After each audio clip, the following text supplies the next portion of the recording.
मैं आज आप लोगों को एक बेबस लड़की की कहानी सुनाने जा रही हूँ, जिसकी ज़िंदगी में दुख और तकलीफ़ बहुत ही ज़्यादा थे, जिसको सुनकर आपकी भी आंखों में आंसू आ जाएंगे। मेरा नाम रजनी है। मेरे परिवार में मेरी माँ और मैं थी। मैं अपनी माँ की इकलौती बेटी थी। मेरे पिता कई सालों पहले ही गुजर चुके थे। मेरी माँ एक स्कूल टीचर थी जो काफ़ी अच्छा कमाती थी। उनकी सैलरी से हमारा घर खर्च चलता था, जबकि मेरी माँ घर में ट्यूशन भी देती थी। मैं उस समय पढ़ रही थी, इसलिए मेरी माँ ने घर में काम करने के लिए एक लड़की को रख लिया। वो लड़की बहुत खूबसूरत थी और घर के सारे काम किया करती थी। मेरी माँ को इतना समय नहीं था कि वो घर के काम करती, और मुझे मेरी माँ ने बहुत लाड से पाला था। मैं शादी से पहले अपने घर का कोई काम नहीं करती थी। मैं बहुत पढ़ी लिखी भी हूँ। जब मैं जवान हुई तो मेरी माँ ने अच्छा रिश्ता देखकर मेरी शादी कर दी थी। मेरी शादी के 6 महीने बाद ही मेरी माँ भी इस दुनिया को छोड़कर चली गई। मेरी शादी अच्छे परिवार में हुई थी।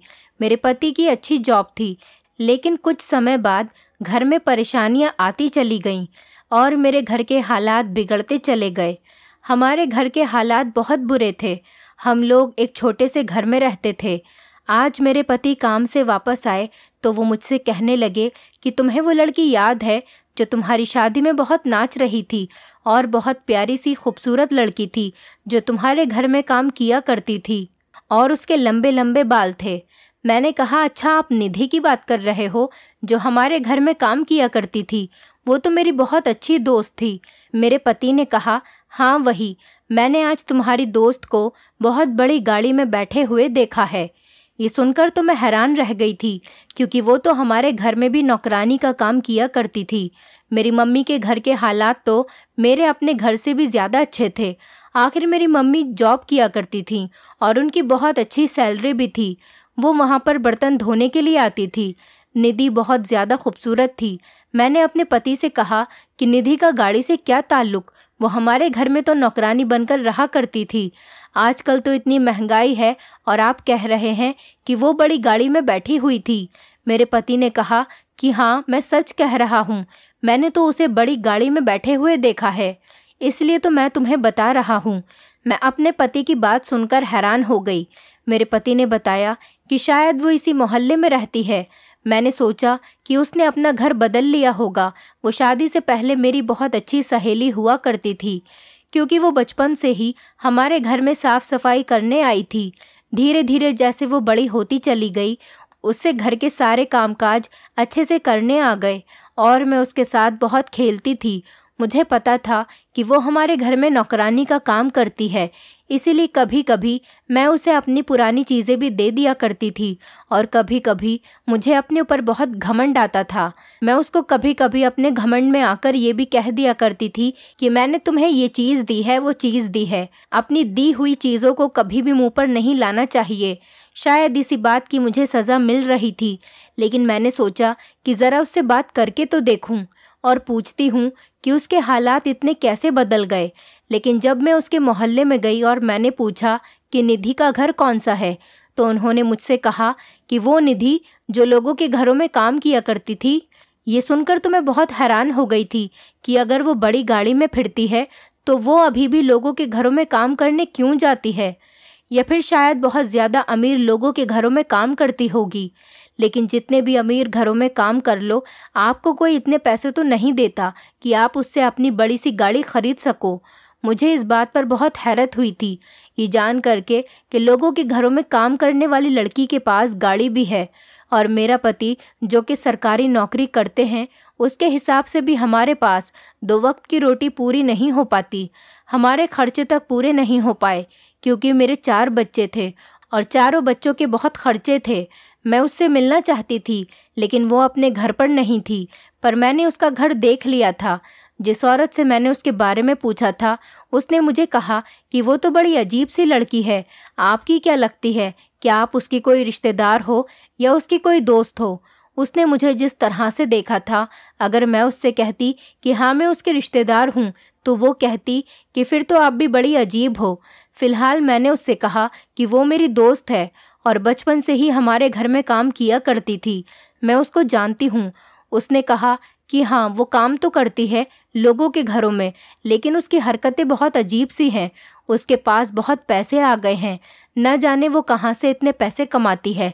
इतने पैसे होने के बावजूद भी वो लोगों के घरों में काम करती है। वो औरत कहने लगी, मुझे तो लगता है शायद तुम्हारी दोस्त लोगों के घरों से चोरियां करती होगी, तभी तो उसके पास इतने पैसे आ गए हैं। मैंने कहा कि आपको किसी के बारे में ऐसी बात नहीं करनी चाहिए। मुझे अभी पता नहीं था कि निधि आखिर क्या करती है और क्या नहीं करती।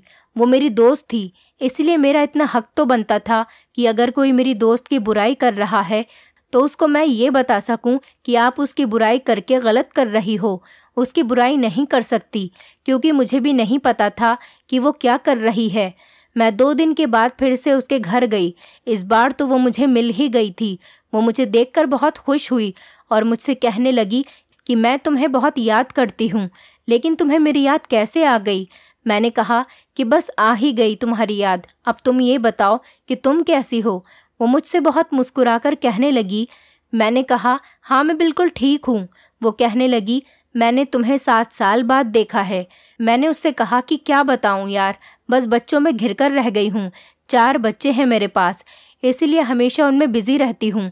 आज बड़ी मुश्किल से तुम्हारे लिए वक्त निकाल कर आई हूँ।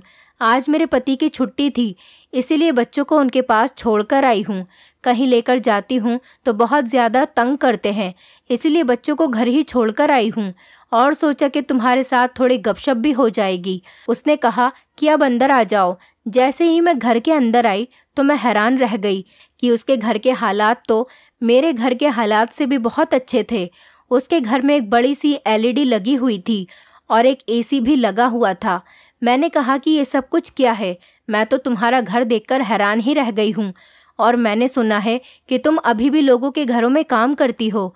मैं बहुत सोच समझकर बोल रही थी कि कहीं निधि को मेरी किसी बात का बुरा ना लग जाए। कभी वो ये सोचने लगे कि ये मेरी दोस्त होते हुए भी मेरे ऐशो आराम से जल रही है या फिर खुश नहीं है। कभी वो ये सोचने लगे कि तुम तो नौकरानी हो और तुम लोगों के घरों में काम करती हो, फिर भी तुम्हारे पास इतना पैसा कैसे आ गया कि तुम्हारे घर में हर चीज़ अवेलेबल है। मैंने बस इतना कहा कि तुम काम तो अभी भी नौकरानी का ही काम करती हो ना, फिर तुम्हारे पास इतने सारे पैसे कहाँ से आए? या फिर तुम किसी बहुत अमीर घर में नौकरी करती हो? तब उसने मुझे अपनी कहानी सुनाई और ऐसी बात बताई कि मैं तो हैरान ही रह गई। वो कहने लगी कि मैं एक ही घर में काम करती हूँ और मैंने अपनी कमाई से ही ये सब कुछ लिया है। निधि मुझसे कहने लगी कि तुम्हारी माँ बहुत अच्छी थी, मैं उनको अपनी माँ की तरह ही समझती थी। उन्होंने भी मुझे हमेशा बेटी जितना ही प्यार दिया। जब तुम्हारी शादी के बाद तुम्हारी माँ इस दुनिया से चली गई, उसके बाद तुम तो अपनी ज़िंदगी में बिजी हो गई थी, पर मेरी ज़िंदगी में तो कुछ भी बदलने वाला नहीं था। तुम्हें तो पता है मैं बचपन से ही अनाथ हूँ, मेरा अपना कोई भी नहीं है। मैं बस इसी तरह से लोगों के घरों में काम करती रही और फिर मुझे एक बहुत ही अमीर घर में काम करने के लिए नौकरी मिल गई। वो एक बहुत बड़ी हवेली है जहाँ पर 4 भाई रहते हैं और उनकी माँ है। पिता उनके काफ़ी सालों पहले ही गुजर चुके थे, इसीलिए पूरे घर में माँ की ही हुकूमत चलती है और उन्होंने ही अपने बेटों की शादियाँ भी अपनी मर्जी से करवाई थी। और सबसे अजीब बात तो ये है कि चारों भाइयों के पास अभी तक कोई औलाद नहीं है, क्योंकि उनकी माँ ने उनकी शादियाँ अपनी बहन की 4 बेटियों से करवा दी। जिन मैडम के घर में मैं काम करती हूँ, उनकी बड़ी बहन की ख्वाहिश थी कि वो अपनी 4 बेटियों की शादी अपनी छोटी बहन की बेटियों से कर दें। वो लोग बहुत अमीर और पढ़े लिखे लोग हैं, जबकि 4 बहुएं भी बहुत पढ़ी लिखी हैं। इसीलिए उन्होंने अपनी बहन का कहा नहीं टाला और अपनी बहन की बेटियों को अपनी बहू बना लिया। और तुम कभी उनके बेटों की पत्नियों को देखोगी तो तुम हैरान रह जाओगी। उनके 4 लड़के देखने में बहुत स्मार्ट हैं और वो 4 बहनें जो उनकी पत्नियां हैं वो तो बहुत ही काली हैं, जिनको देखने का भी दिल ना करे। मैंने उससे कहा कि ऐसा भी होता है? वो मुझसे कहने लगी, हाँ होता है। बड़ी मैडम ने अपनी बहन को ज़बान दी थी और उनके ख़ानदान में ज़बान को बहुत अहमियत दी जाती थी, इसलिए उन्होंने अपनी बहन की 4 बेटियों को अपने घर की बहू बना लिया। और वो 4 ही ना किसी काम की हैं और ना ही किसी से खाना बनाना आता है और ना ही किसी के अंदर कोई अकल है। पढ़ी लिखी तो सब हैं और डिग्रियां भी सबके पास हैं, लेकिन आता जाता किसी से कुछ भी नहीं है। मैंने निधि से कहा कि निधि, क्या वो लोग तुम्हें ज़्यादा पैसे देते हैं? उसने मुझसे कहा कि हाँ, वो लोग मुझे 40,000 रुपये महीना देते हैं। उनका घर बहुत बड़ा है, इसलिए उस घर के काम भी बहुत ज़्यादा होते हैं और इतने बड़े घर का काम करने के लिए हर कोई नौकरानी राज़ी नहीं होती। मैंने उससे कहा कि तुम 40,000 रुपये महीना कमाती हो, तुमने इतना सब कुछ कैसे कर लिया? मुझे अभी भी निधि की बात समझ में नहीं आ रही थी। निधि मुझसे कहने लगी, क्या तुम मेरा राज जानने के लिए ही यहाँ आई हो? मैंने कहा, हाँ, मुझे भी तो बताओ अपने बारे में, मैं तुम्हारे बारे में जानना चाहती हूँ। फिर मैं तुम्हारी दोस्त हूँ। मैंने उसको बताया कि मेरे पति सरकारी नौकरी करते हैं, ज़्यादा अच्छी पोस्ट पर नहीं हैं, लेकिन सरकारी नौकरी में फ़ायदे तो होते ही हैं। फिर भी हमारा घर ठीक से नहीं चलता, बहुत तंगी के बाद गुजारा करना पड़ता है, बहुत मुश्किल हो जाती है, बच्चों का खर्च भी पूरा नहीं होता। एक तरफ बच्चों का खाना पीना और दूसरी तरफ बच्चों की पढ़ाई की चिंता लगी रहती है। स्कूल ट्यूशन की फ़ीस में भी काफ़ी दिक्कत आती है। ज़िंदगी में कोई खुशी नहीं रही है और ज़िंदगी में कोई सुकून भी नहीं है। निधि मुझसे कहने लगी, जब तुम यहाँ से जाओगी तो तुम्हारी ज़िंदगी में भी खुशियाँ आ जाएंगी और सुकून भी। मैंने उससे कहा कि क्या मतलब है तुम्हारा? मैं समझी नहीं। उसने मुझसे कहा, मैं तुम्हें बाद में समझा दूंगी, पहले इधर आओ, मैं तुम्हें कुछ बताती हूँ। वो मुझे कमरे में ले गई, शायद वो उसका बेडरूम था। बेडरूम में भी बहुत अच्छा और महंगा वाला फर्नीचर पड़ा हुआ था और उधर भी एक बड़ी सी एलईडी लगी हुई थी और एक तरफ बहुत बड़े और खूबसूरत सोफ़े पड़े हुए थे। कमरे की डेकोरेशन कमरे की खूबसूरती को बढ़ा रही थी और उसके घर में हर तरह की फैसिलिटी मौजूद थी। मैं उसके कमरे को और पूरे घर को देखकर काफ़ी खुश हुई। उसके कमरे में हर तरह की कीमती चीज़ें मौजूद थीं। शायद उसको ऐसी चीज़ों का शौक़ था और उसके पास बहुत सारा मेकअप था, जिसको देखकर मैं हैरान रह गई थी। जो लड़की कभी मेरे पहने हुए कपड़ों को पहनती थी और जो मेरा इस्तेमाल किया हुआ मेकअप लगाती थी, आज उसके पास इतना बहुत सारा मेकअप देखकर मैं तो दंग ही रह गई थी। अभी भी उसने मेकअप किया हुआ था और वो बहुत ज़्यादा खूबसूरत भी लग रही थी। मेरी शादी को 7 साल हो गए और मेरे 4 बच्चे भी हो गए। उसको 7 साल बाद देखने के बाद भी ऐसा लग रहा था कि जैसे वो अभी पहले की जैसी है। जब औरत माँ बनती है और गृहस्थी में पड़ जाती है, तभी उसकी हालत थोड़ी बहुत ख़राब हो जाती है, वरना जिन औरतों को गृहस्थी की टेंशन नहीं होती, उन पर शायद कोई फ़र्क नहीं पड़ता। वो एक एल्बम उठाकर लेकर आई और कहने लगी कि तुम इसको देखो, फिर मैं तुम्हें बाकी की बात बताऊंगी। जब मैंने एल्बम खोलते ही उस एल्बम के पहले फ़ोटो को देखा तो मेरे कदमों तले से ज़मीन ही निकल गई थी। उस फ़ोटो में उसके साथ एक आदमी खड़ा हुआ था, जिनकी शक्ल कुछ ज़्यादा अच्छी नहीं थी। वो बहुत उम्रदार आदमी लग रहा था। मैंने निधि से कहा, निधि, तुम्हारी शादी भी हो गई है, अब तुम्हारे पति कहाँ हैं? हो सकता है काम पर होंगे। उसने मेरी बात का कोई जवाब नहीं दिया और मुस्कुराने लगी। लेकिन जब मैंने आगे की एल्बम खोली तो उसको देखते ही मेरे कदमों तले से ज़मीन निकल गई थी। दूसरी तस्वीर में भी निधि ही खड़ी हुई थी और उसके साथ में जो आदमी खड़ा था वो कोई और था। इसी तरह जब मैंने आगे एक और तस्वीर देखी तो उसमें भी निधि के साथ कोई तीसरा आदमी खड़ा हुआ था। उसके बाद जब मैंने चौथी बार तस्वीर को देखा तो उसमें भी निधि के साथ कोई चौथा लड़का खड़ा हुआ था। वो बहुत कम उम्र का लड़का लग रहा था। उन चारों आदमियों के साथ एक ही लड़की खड़ी हुई थी, वो थी निधि। मैंने निधि से कहा, निधि, ये सब कुछ क्या है? मैं बुरी तरह से हैरान हो गई थी क्योंकि निधि मेरी बात पर हंस रही थी। मैंने उससे कहा कि तुम हंस क्यों रही हो? मैंने उससे कहा कि मुझे तो ये समझ नहीं आ रही कि मैं तुम्हारी इस हरकत पर हंसूं या तुमसे कोई और सवाल करूं। बताओ मैं क्या करूं? ये कैसे हो सकता है? तुम एक साथ 4 लोगों से कैसे शादी कर सकती हो? उसने मुझसे कहा कि मैं ज़रूरत से ज़्यादा चालाक हूँ। दुनिया में 2 ही लोग कामयाब होते हैं, जो पहले से ही ख़ानदानी अमीर होते हैं या फिर वो जो अपनी चालाकी से अपना काम निकालते हैं। मैंने उससे कहा, तुम बातों को कितना घुमा रही हो, जल्दी जल्दी मुझे सब कुछ बता दो ना, ताकि मैं समझ सकूं कि ये सब कुछ क्या है, कि आखिर तुमने एक ही वक्त में 4 लोगों से शादी कैसे की है? ऐसे तो हो ही नहीं सकता था। लेकिन निधि तो सस्पेंस पर सस्पेंस क्रिएट किए जा रही थी। उसने मुझसे कहा कि तुम इतने दिनों बाद मेरे घर आई हो, तुम बैठो, मैं तुम्हारे लिए कुछ खाने पीने का लेकर आती हूँ। और फिर मैं खाते खाते तुम्हें सब कुछ बताऊंगी। मैंने कहा नहीं, मुझे सब कुछ बता दो जल्दी से, अब मुझसे और सब्र नहीं हो रहा। मेरी इस बात पर वो हंसने लगी और किचन में चली गई। थोड़ी देर के बाद जब वो वापस आई और खाने का सामान लेकर आई तो वो देखकर तो मेरे होश ही उड़ गए थे। वो चाय के साथ काफ़ी सारी वैरायटीज़ का नाश्ता भी लेकर आई थी। पिज़्ज़ा, नमकीन, बिस्कुट, फ्रूट्स, ड्राई फ्रूट्स और ना जाने कितनी तरह के आइटम्स वो लेकर आई थी। मैंने उससे कहा, ये सब कुछ क्या है, मैं इतना सब कुछ तो नहीं खा सकती। तो वो कहने लगी कि जितना खाया जाए खा लो, बल्कि तुम जी भर के खा लो। आखिर तुम इतने दिनों के बाद मेरे घर पर आई हो, अब पता नहीं तुम दोबारा कभी मेरे घर आओगी भी या नहीं। और खाते खाते मैं तुम्हें अपनी कहानी बताती हूँ। मैंने कहा कि ठीक है बताओ। मैंने खाना शुरू किया और उसकी तरफ देखने लगी। तब उसने मुझे बताया कि ये जो 4 आदमी तुम देख रही हो ना, मैंने इन चारों के साथ सच में शादी कर रखी है और इस बात को पूरे 5 महीने हो चुके हैं।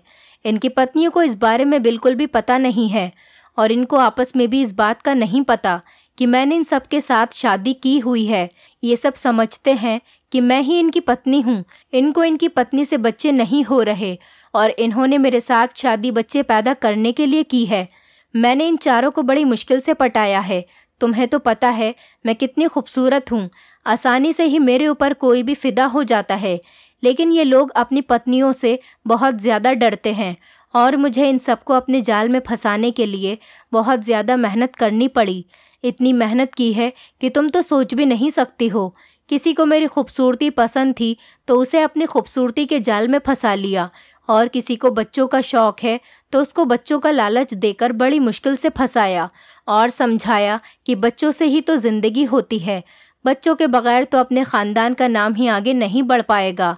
और जो मेरी खूबसूरती पर फ़िदा होता था उसके आगे तैयार होकर घूमती फिरती थी। और इनमें से ही तीसरे नंबर वाला तो बहुत ज़्यादा समझदार था। उसने मुझसे कहा कि शादी हो जाएगी तो फिर बच्चा भी हो जाएगा और मैं बच्चा लेकर तुम्हें तलाक दे दूंगा, क्योंकि उसको सिर्फ और सिर्फ बच्चा चाहिए था। और उसने कहा कि उस बच्चे को मेरी पत्नी पालेगी। मैंने उससे कहा कि ठीक है, मुझे मंजूर है। और चौथे नंबर वाला, जिसकी जवानी की शुरुआत ही थी, वो तो मुझ पर पहले से ही फिदा था। और मज़े की बात तो यह है कि ये चारों एक ही घर में रहते हैं और चारों सगे भाई हैं। और मैंने इन चारों से ही शादी कर ली और ये शादियां सिर्फ कॉन्ट्रैक्ट पर हुई थी। जिसको बच्चा चाहिए था उसको बच्चा दे दिया जाता और जिसको मैं खूबसूरत लगती थी वो अपनी हवस पूरी करना चाहता था। और वो चौथे नंबर वाला भाई, वो मेरा पीछा नहीं छोड़ना चाहता। वो तो अपना दिल हार बैठा है मुझ पर। कहता है कि मैं तुम्हें नहीं छोड़ सकता, मैं हमेशा तुम्हारे साथ रहना चाहता हूँ। ये कहकर निधि हंसने लगी। मैंने निधि से कहा, निधि तुम ऐसा कैसे कर सकती हो? तुम लोगों को बेवकूफ़ बना रही हो। ये तो गलत बात है ना? या फिर तुम मुझसे झूठ बोल रही हो? क्योंकि ऐसा नहीं हो सकता। एक औरत एक ही समय में 4-4 मर्दों को कैसे फंसा सकती है? वो मुझसे कहने लगी कि मुझे पता है तुम्हें मेरी बात पर इतनी आसानी से यकीन नहीं होगा। मैंने उससे कहा कि क्या इन चारों भाइयों को आपस में नहीं पता कि तुम एक ही लड़की हो? उसने मुझसे कहा कि अभी तक तो इन चारों में से एक को भी इस बारे में नहीं पता है। मैंने उससे कहा, तुम ये सब कुछ करके क्या करोगी? वो मुझसे कहने लगी, मैं किसी को बेवकूफ़ नहीं बना रही हूँ। तुम मेरी पूरी बात सुनोगी तो तुम्हें सब कुछ पता चल जाएगा। मैं सोचने लगी कि आखिर पूरी बात क्या हो सकती है, आखिर इस सब का क्या मतलब हो सकता है। ये औरत जो कुछ भी कर रही है वो पूरे तरीके से गलत था और किसी भी तरह से ठीक नहीं हो सकता था। आखिर ये मुझे आगे क्या बताने वाली थी?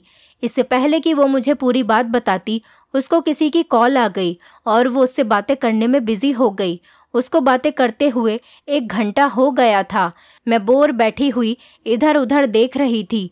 मुझे अब घर वापस भी जाना था क्योंकि मैं काफ़ी लेट हो चुकी थी। जब उसने फ़ोन रख दिया तो मैंने उससे कहा कि अब मुझे जाना होगा। उसने मुझसे कहा कि तुम मेरी पूरी बात तो सुनकर जाओ। मैंने निधि से कहा कि फिर कभी सुन लूँगी, मेरे पति बहुत गुस्सा करेंगे। मुझे पहले ही बहुत देर हो चुकी है और वैसे भी मैं उनके पास बच्चों को छोड़कर आई हूँ। बच्चे उनको बहुत ज़्यादा तंग कर रहे होंगे। मैं दोबारा आऊँगी। निधि मुझसे कहने लगी, चलो जब तुम दोबारा आओगी तो तुम्हारी सारी प्रॉब्लम सॉल्व हो जाएंगी।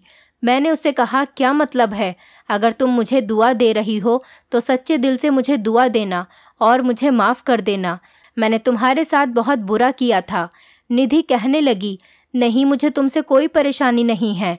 मैंने तुम्हें माफ़ कर दिया और अब तुम्हारी ज़िंदगी बिल्कुल भी बुरी नहीं होगी, सब कुछ ठीक हो जाएगा। मैंने उसकी ये बात सुनकर उसको गले से लगा लिया और बाय बोलकर अपने घर आ गई। घर आई तो मैंने अपने पति को सब कुछ बता दिया और यही मेरी सबसे बड़ी गलती साबित हुई। मुझे अपने पति को नहीं बताना चाहिए था। उन्होंने ये सुनते ही मेरे ऊपर खूब डांट लगाई और कहने लगे कि तुम्हारी दोस्त ऐसी है और तुम उसके घर अब दोबारा कभी नहीं जाओगी। पता नहीं कल को कुछ उल्टा सीधा हो जाएगा तो उसके साथ साथ तुम्हें भी पकड़ लेंगे। दुनिया में ऐसी भी औरतें होती हैं। और कहने लगे कि मैं तो कहता हूँ कि तुम उन चारों भाइयों की माँ को जाकर बता दो कि वो एक लड़की तुम्हारे चारों बेटों को अपने जाल में फंसा रही है। मेरे पति तो बहुत ज़्यादा गुस्सा हो गए थे और उन्होंने मुझे बहुत सारी बातें भी सुनाई। मेरी माँ ने मुझसे कहा था कि अपने पति को कभी अपने जानने वालों के बारे में मत बताना। सच्चाई जानने के बाद तुम तो शायद उनको माफ़ कर दोगी, लेकिन तुम्हारा पति कभी उन्हें माफ़ नहीं करेगा और हमेशा तुम्हें उन्हीं लोगों के ताने देता रहेगा। आज मुझे अपनी माँ की ये कही हुई बात याद आ रही थी। मुझे अपने पति को इस बारे में नहीं बताना चाहिए था। मामला रफा दफा करने के लिए मैंने अपने पति से कहा कि नहीं, हमें क्या ज़रूरत है कि हम उसकी बात वहाँ जाकर बताएंगे। बस मैं कभी अब दोबारा उसके घर नहीं जाऊँगी। मेरे पति कहने लगे कि हाँ ठीक है, बस अपना घर संभालो और अपने बच्चों को संभालो। मैं अपने पति से तो नहीं कह पाई, लेकिन अपने मन में सोच रही थी कि मुझे निधि के घर दोबारा जाना होगा। मैं उसके घर दोबारा जाना चाहती थी क्योंकि मैंने अभी निधि से पूरी बात नहीं सुनी थी। मैं अभी उसके बारे में पूरी जानकारी लेना चाहती थी और उसने मुझसे कहा था कि जब तुम यहाँ से जाओगी तो तुम्हारी सारी प्रॉब्लम सॉल्व हो जाएंगी। पता नहीं ऐसी क्या बात थी जिससे मेरी प्रॉब्लम सॉल्व होने वाली थी। इसीलिए मैं ज़रूर निधि के घर दोबारा जाना चाहती थी, पर मुझे अब उसके घर जाने का टाइम नहीं मिल पा रहा था क्योंकि पहले तो मैं अपने पति के पास बच्चों को छोड़कर चली गई थी। अब मुझे अपने बच्चों को भी साथ लेकर जाना पड़ता, इसलिए मेरे लिए अब उसके घर जाना बहुत ज़्यादा मुश्किल हो रहा था। पर मैं हिम्मत करके अपने बच्चों को निधि के घर लेकर गई। अपने बच्चों से तो मैं आधे रास्ते में ही तंग आ गई थी। वो मुझे हद से ज़्यादा परेशान कर रहे थे। मेरे बच्चे बहुत चंचल थे। कभी दुकान को देखकर कोई चीज़ मांगते, एक का हाथ पकड़ती थी तो दूसरा भाग जाता था। वो बेचारे भी क्या करते, उनको भूख लगी हुई थी। घर में खाने के अलावा उनके लिए और कोई चीज़ ही नहीं होती थी, इसीलिए वो बाहर की चीज़ों को देखकर मुझसे उनको लेने की ज़िद किया करते थे और मैं चीज़ें खरीद ही नहीं पाती थी। बच्चे कभी जूस, बिस्किट, इन सब चीज़ों की ज़िद लगा लिया करते थे, लेकिन हमारा गुजारा तो सिर्फ 2 वक्त की रोटी से भी मुश्किल से हो पाता था। जैसे तैसे करके मैं उसके घर तक पहुंच ही गई थी।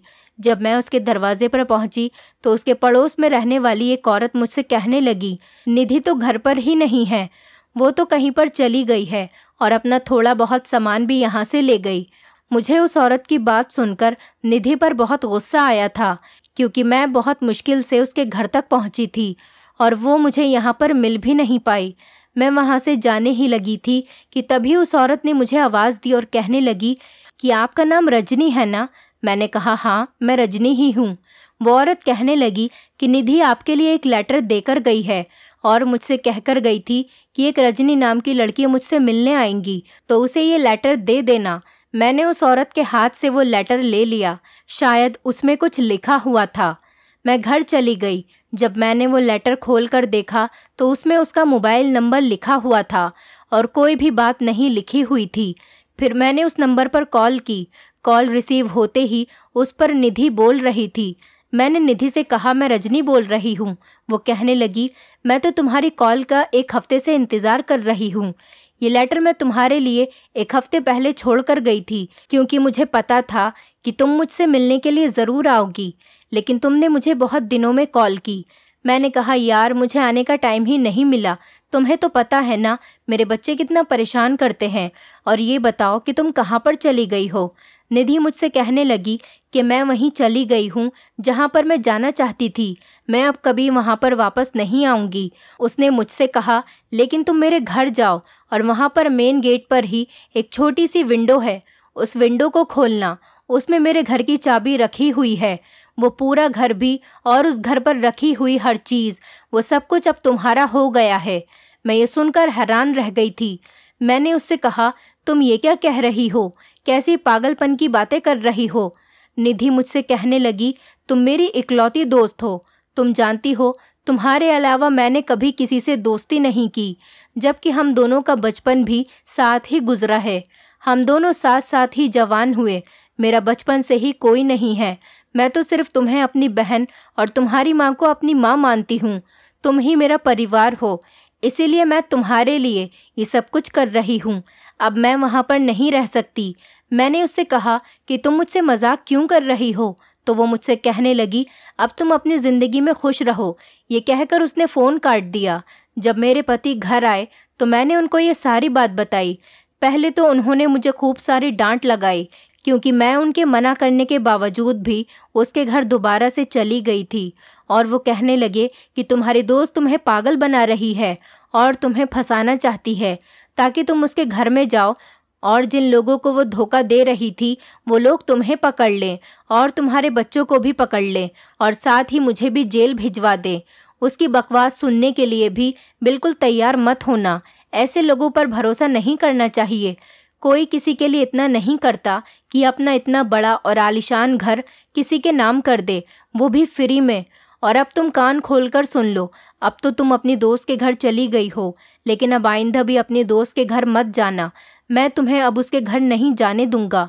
मेरे पति ने अब मुझे सख्ती से मना कर दिया था, लेकिन मैं अब की बार फिर से उसके घर जाना चाहती थी, क्योंकि मेरा दिल कह रहा था कि मेरे साथ कुछ अच्छा होने वाला है। इस बार मुझे अपने पति से और भी ज़्यादा सतर्क होकर वहाँ जाना था, क्योंकि वो मुझे बहुत सख्ती से मना कर चुके थे। लेकिन फिर भी मैंने अपने पति के घर से बाहर निकलते ही बच्चों को लेकर निधि के घर जाने के लिए निकल गई।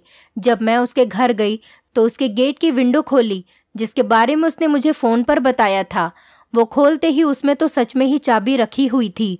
उस चाबी से मैंने घर का दरवाज़ा खोला। घर का सामान वैसे ही मौजूद था, सिर्फ निधि का अपना सामान नहीं था, जैसे कपड़े, जूते वगैरह। बाकी टीवी, बेड, एसी सब कुछ वहीं का वहीं लगा हुआ था।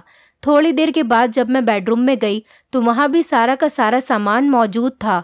निधि ने मुझे फ़ोन पर बताया था कि अब ये घर तुम्हारा है, और जबकि घर की चाबी भी मेरे पास थी, जबकि आस पड़ोस के लोगों के लिए तो वो वहाँ से जा चुकी थी।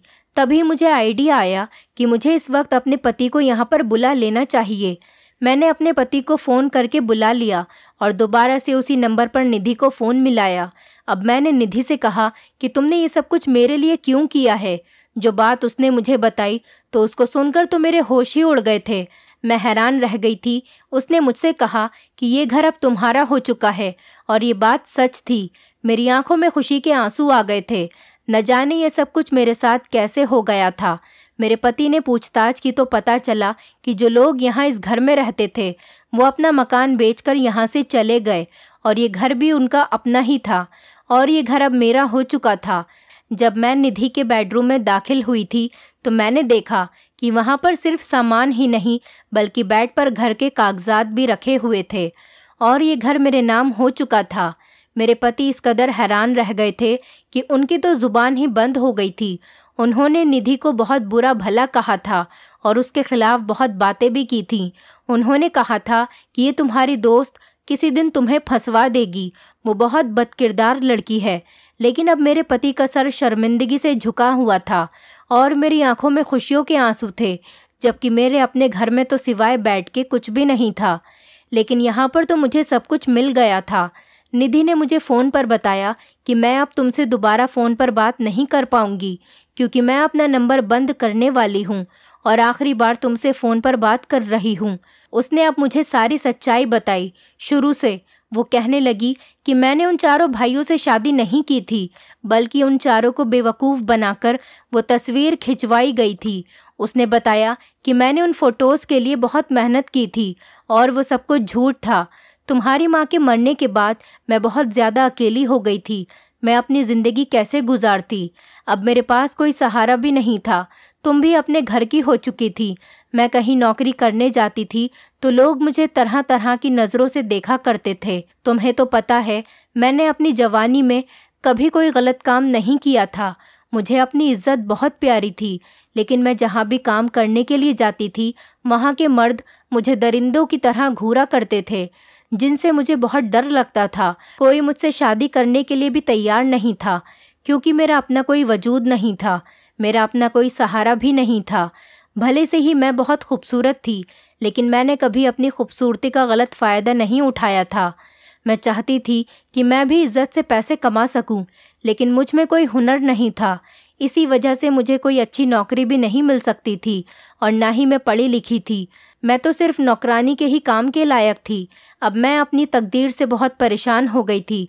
लोगों की गंदी नज़रों से बच बचकर अब मैं थक चुकी थी। जब लोग मुझ पर और मेरी खूबसूरती पर गंदी नज़रें डालना ही चाहते थे, तो मैंने भी फैसला कर लिया था, मैं भी अब अपनी इस खूबसूरती से ही अपना भविष्य बनाऊंगी। तुम्हें नहीं पता है रजनी, मैंने अपनी ज़िंदगी कितनी कांटों से होकर गुजारी है। एक दिन मैं एक परिवार में काम करने के लिए चली गई, जिसके बारे में मैंने तुम्हें बताया था। ये उन्हीं के चारों बेटे थे। ये लोग बहुत ज़्यादा दौलतमंद थे। तरह तरह से मैंने इन चारों भाइयों को फंसा लिया और इन चारों को ही मोहब्बत के झूठे वादे किए। किसी ने मुझे खूबसूरती से अपनाया, तो किसी ने मुझे औलाद के लालच में अपनाया, तो किसी ने मेरे साथ टाइम पास करने के लिए मुझे अपनाया, लेकिन कोई भी मुझे दिल से नहीं अपनाना चाहता था। मैंने इन लोगों को अपनी झूठी झूठी बातों में ले लिया और इनको अपनी मोहब्बत के जाल में फंसाकर इनके साथ वो झूठी तस्वीरें भी खिंचवा ली। इसके बाद मैंने इन लोगों को वो तस्वीरें दिखाकर ब्लैकमेल करना शुरू कर दिया। बल्कि मेरे पास वो वॉइस रिकॉर्डिंग भी थी, जिसमें वो मुझे जाने मन जान और ना जाने क्या क्या कह रहे थे, और इन लोगों से खूब सारे पैसे ऐंठना शुरू कर दिया। मैंने इन चारों भाइयों से 1-1 करोड़ रुपए की डिमांड की थी, जबकि ये चारों भाई अपनी पत्नियों से बहुत डरते थे। वो नहीं चाहते थे कि मैं उनकी सच्चाई को उनकी पत्नियों के सामने लेकर आऊं। इसलिए डर की वजह से उन्होंने मेरी डिमांड को पूरा करना शुरू कर दिया और अपनी चालाकी से मैंने अपनी सुकून की ज़िंदगी गुजारना शुरू कर दिया। वो चारों भाई मेरे आगे हाथ जोड़ते थे और कहते थे कि तुम हमसे कितनी भी कीमत ले लो, लेकिन हमारा पीछा छोड़ दो। मैं कौन सा उन लोगों के साथ ज़िंदगी भर रहना चाहती थी। मैं भी तो अपना मतलब निकाल कर उन लोगों को छोड़ देना चाहती थी, और मैंने वैसा ही किया। मेरा मकसद अब पूरा हो गया है। मेरे पास इतना पैसा है कि अब मेरी ज़रूरतें आराम से पूरी हो जाएंगी। अब मैं दूसरे मुल्क जा चुकी हूँ और मैं कभी अब हिंदुस्तान वापस नहीं आऊँगी। इसलिए ये सब कुछ मैंने तुम्हारे नाम कर दिया है, क्योंकि मुझे तुम्हारी परेशानी के बारे में पता था। तुम ही मेरी इकलौती दोस्त हो, जिसको मैं अपना ये सब कुछ दे सकती थी। मैं चाहती तो ये सब कुछ बेचकर इसके बदले में पैसे लेकर भी यहाँ से जा सकती थी, लेकिन मुझे तुम्हारी परेशानी का एहसास हुआ था। मैं नहीं चाहती थी जैसे मैंने अपनी ज़िंदगी गुजारी है, ऐसे ही तुम भी अपनी ज़िंदगी गुजारो।